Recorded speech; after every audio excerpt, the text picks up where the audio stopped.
En torno a todas las variaciones, cambios, trastornos que se ha estado viendo y involucrando al planeta desde que empieza a aparecer el concepto de cambio climático, han habido una serie de países, sobre todo los más grandes, los que se sabe que son los que tienen una mayor injerencia justamente en la producción de los factores que generan este cambio climático. Han habido varias discusiones sobre cómo enfrentar esto en términos legales, si es que qué cosas hay que cambiar, cuáles son los hábitos que hay que modificar en todo esto. Y en Estados Unidos se estaba esperando hace tiempo que se pronunciara el presidente de la República. No lo hizo Donald Trump, quien había asegurado en un momento dado que el cambio climático era un invento de los chinos. Pero Joe Biden sabía que tenía que decir algo al respecto y aparece esta idea de una nueva ley climatológica y Raúl nos va a explicar de qué se trata. Hola Fernando, sí, Estados Unidos está absolutamente en deuda porque desde que llegó el gobierno de Biden han sido bastante activos en promover la lucha contra el cambio climático y tratar de controlar las emisiones de gases de efecto invernadero. Y Estados Unidos en la práctica ha estado haciendo muy poco más que apuntar con el dedo a otros países. Y eso es curioso porque en Estados Unidos hay un activismo muy importante sobre temas medioambientales. Bueno, hay organizaciones como Greenpeace que tiene una gran membresía y es muy activa en temas ambientales. Y junto con ella, Sierra Club, hay muchas organizaciones con gran cantidad de afiliados. Por eso resultaba sorprendente que Estados Unidos estuviese tan atrasado en materia de legislación medioambiental. Y claro, el problema no es que no hayan ciudadanos conscientes, lo que había y lo que hay, es muy fuerte, un inmenso lobby de las grandes empresas encabezadas por las petroleras, pero también las carboneras, la industria del cemento y otras que son grandes contaminadoras y que hacían un lobby enorme, pero enorme, y gastaban verdadera fortuna en tratar de convencer a la gente de que no hay cambio climático, que esto puede ser pasajero, son ciclos, que la razón del calentamiento global puede ser cósmica, ondas solares, en fin, todo tipo de explicaciones que tenían por objetivo tratar de dilatar alguna decisión. Bueno, ahora ha salido esta ley aprobada en el Senado, todavía tiene que debatirla en la Cámara de Diputados, pero en la Cámara de Diputados los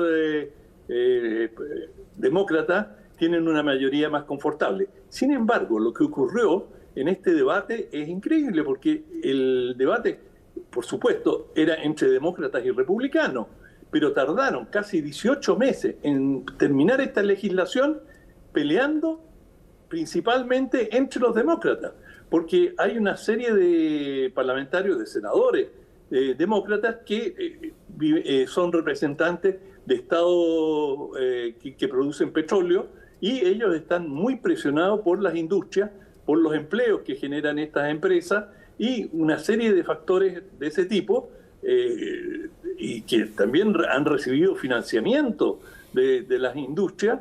Bueno, todo eso generó algunas deserciones y como en el Senado estadounidense se vive una situación increíble. Están divididos 50 senadores demócratas, 50 republicanos. Y tienen mayoría los demócratas gracias a Kamala Harris, que es la presidenta del Senado y por lo tanto su voto es el que carga la balanza. El voto dirimente, claro. Exactamente, el voto dirimente. Y lo que varios senadores demócratas estaban muy vacilantes y hubo que negociar personalmente con varios de ellos hasta que finalmente ahora acaban de aprobar la ley.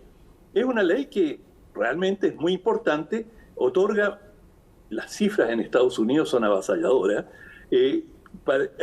otorga 430.000 millones de dólares.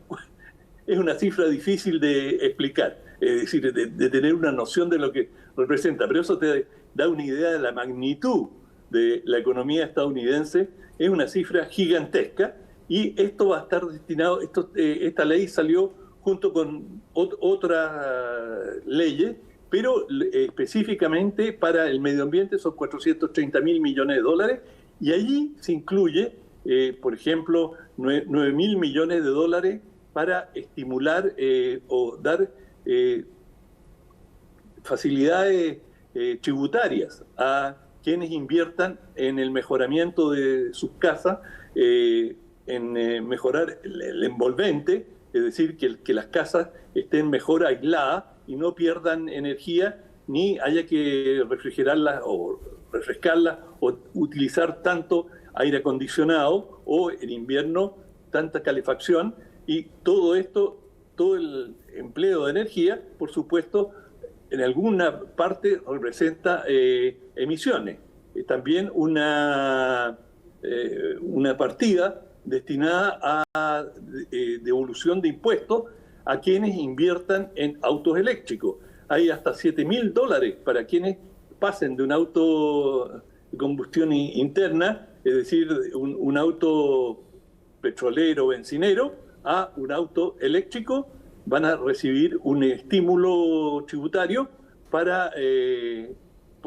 hacer el cambio. Y así una serie muy importante de subsidios, por ejemplo, a la agricultura, 20.000 millones de dólares. La agricultura es el sector agrícola también, es un sector que contribuye a las emisiones de manera importante, y así sector por sector han ido entregando créditos y estímulos. Y es interesante observar, a diferencia de Chile, que en Estados Unidos el Estado es mucho más proactivo que acá. Es decir, en Estados Unidos hay devolución tributaria si tú instalas un calentador de agua en tu casa o paneles solares, cosa que en Chile no hay prácticamente. Ahora han comenzado algunos estímulos, pero son mínimos comparados con Estados Unidos. Es decir, en Chile, hasta cierto punto, somos más papistas que el Papa. Sí, fíjate que a mí me tocó observar presencialmente un fenómeno como el que tú estás describiendo, que es bien interesante. Se hizo esto a mediados de a principios de los 80 y después se siguió con la transformación de las ampolletas clásicas, que era muy, muy fuerte en consumo de energía y todo lo demás, por las ampolletas LED, estas que venían saliendo, que eran de... Y por lo menos en el estado de Texas, donde yo estaba en esa oportunidad, el Estado te compraba tus primeras 10 ampolletas. Tú tenías un voucher para que la gente que tenía que probar una nueva tecnología, que era estas nuevas ampolletas más frías y que consumían... Claro, al principio eran más caras, tenían mayor valor para que la compra que las ampolletas clásicas, pero al final te reducían un ahorro, te producían un ahorro muy grande. Pero como nadie había visto esto en la realidad, el Estado, y varios estados lo hicieron, compraban y a ti te pasaban la plata para que tú compraras las primeras 12 ampolletas estas LED y cambiaras las que habían. Una vez que tú te dabas cuenta que empezaba a bajar la cuenta porque consumían menos que las anteriores, ya estabas libre para comprarlas por ti solo. Y así se cambió, pero una situación enorme, de grande, sobre todo luminarias dentro de las casas y en locales de atención al público.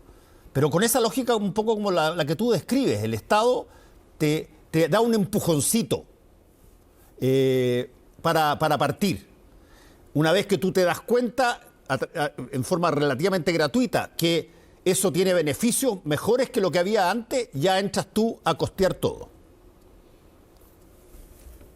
Y eso me imagino que es lo que va a pasar aquí también. Sí, un ejemplo a imitar, sin duda alguna.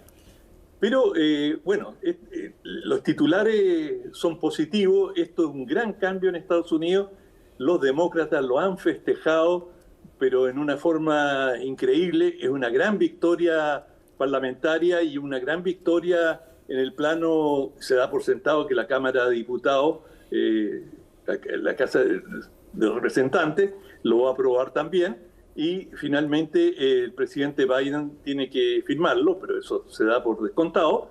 Y esto es una gran victoria, como digo, que viene en un momento crítico, y por eso yo creo que los demócratas finalmente aceleraron un poco el debate interno que estaba paralizando todo este proceso, porque en 3 meses tienen elecciones y en digamos, no, incluso, sí, prácticamente 3 meses, 2 meses y medio, van a tener elecciones y estaban con los bonos muy bajos.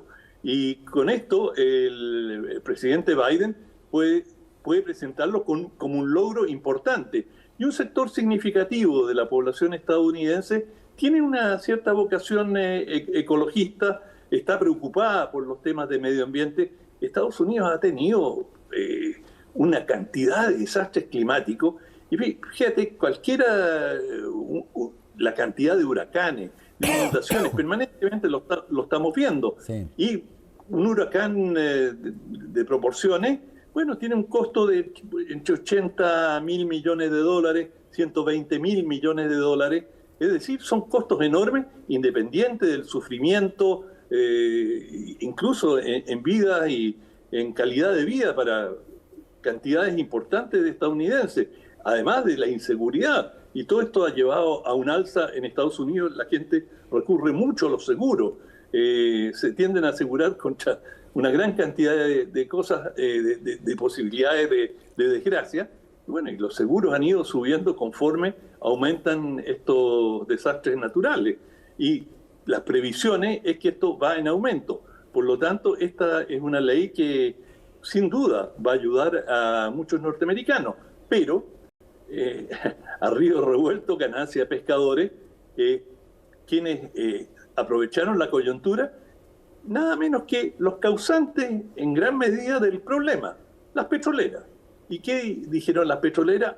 No, a nosotros esto nos va a perjudicar, y comenzaron a presionar a los parlamentarios de sus respectivos, de los estados donde las petroleras son fuertes, y poniendo una serie de trabas, consiguieron que prácticamente se las eximiera de todas las restricciones y de todo aquello que las petroleras estimaban que las podía dañar. Y de esta manera, lo que se había previsto originalmente en la ley quedó muy aguachento, muy débil, y prácticamente las petroleras salen sin que se las castigue, sin que tengan ninguna sanción económica especial.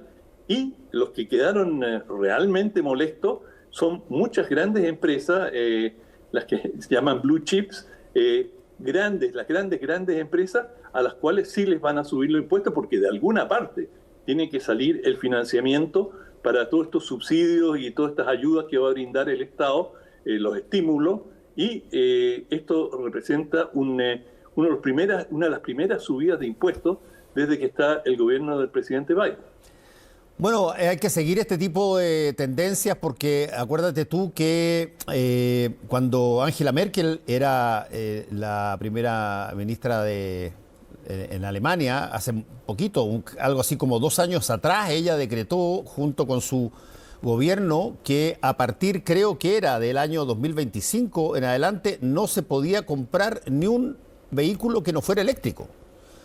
Y eso es una manifestación de voluntad política que se traduce automáticamente en situaciones muy prácticas, porque para producir automóviles eléctricos que van a reemplazar a los que usan combustible fósil, bueno, tú empiezas a ver eso, empiezas a ver nuevas fábricas, empiezas a ver nuevos trabajos de ese tipo, y empiezas a darte cuenta que, bueno, hay un cambio cualitativo y también cuantitativo en una variable de la cual siempre se había hablado, pero no se había hecho demasiado. Me imagino que así también va a pasar con otros países. Sí, bueno, y Alemania está muy avanzada y uno de los beneficios que tuvo Alemania, muy importante, las nuevas tecnologías para, digamos, reemplazar a las industrias, los motores petroleros, es una enorme generación de empleo. Sí. Y Biden justamente ha subrayado eso, que él espera que se generen cientos de miles, si no millones de nuevos empleos. Y también, ojo, también ellos tienen un ojo puesto, me refiero a Biden y a Estados Unidos, en China. Bueno. China está muy avanzada en el reemplazo y el avance como hemos comentado, de automóviles eléctricos, de todos los sistemas de transporte, ferrocarriles, de manera que Estados Unidos también tiene cierto nerviosismo frente al enorme avance que está teniendo China, sobre todo en la industria automotriz eléctrica, que es una de las principales industrias en Estados Unidos. Bueno, hay que estar atentos y seguiremos conversando de esto en la medida que se produzcan nuevos pormenores al respecto. Muchas gracias, Raúl, que te vaya muy bien. Igual, hasta mañana, Fernando. Chao. Hacemos una pequeña pausa y volvemos con el Ojo con.